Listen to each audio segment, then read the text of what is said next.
she's sitting on the hill reaching for her browse.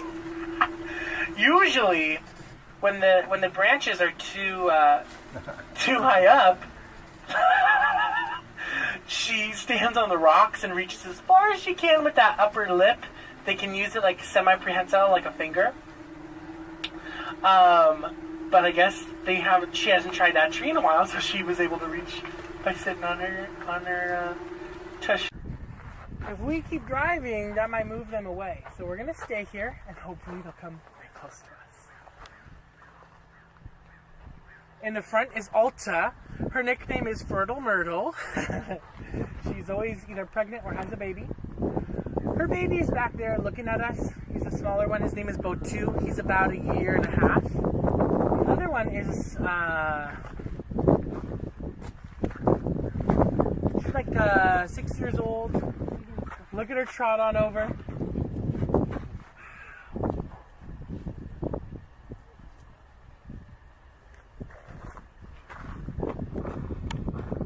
Not many places you can get this close.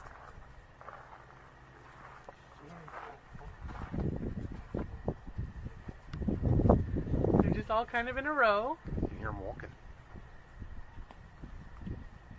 They're curious. They're very curious. They're like, what's going on up here? Now notice their eyes. Are they big or small for their bodies? Small. Very small. They can only see clearly about 25 feet in front of them.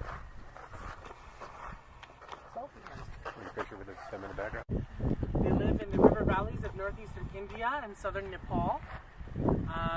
Today, their populations are concentrated in the Indian state of Assam, in Kaziranga National Park, as well as in southern Nepal and Chitwan. And they're absolutely stunning. Now, they're not the heaviest species of rhino, but they are the tallest. And in many ones, we can really see that lip structure. But pretty much, oh, there we go. Pretty much, if you notice, she has that very round face, and her upper lip is going to be kind of flappy.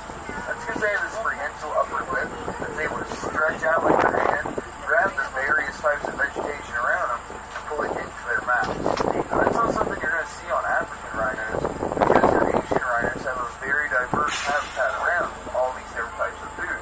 Your African rhinos have a pretty simple environment compared to this, where it's pretty much just grass. So they have these big wonky lips, allowing them to get mouthfuls at a time, because these ladies have these fine lips to understand all the different foods.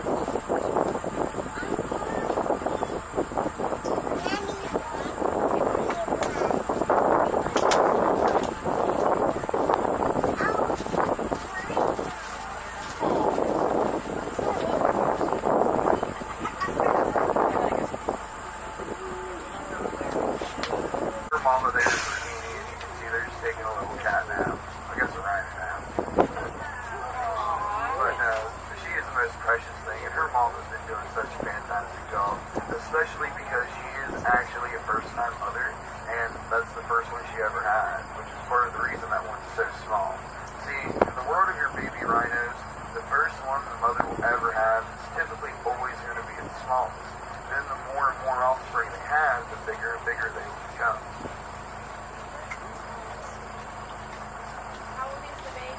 Only like 2 months at this point, maybe 2.5.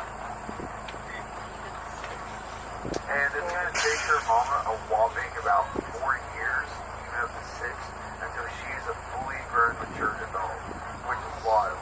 And before that, she's actually been in her mama for 16.5 months, cooking up before she's born. See, that's the rhino's whole strategy in life. They go through that long pregnancy, and then they're going to spend many years raising this baby up, teaching it the ways of the world. And that is part of why it's so hard to bring more rhinos into the world for conservation. But that's why they have a very high chance of survival typically out in the wild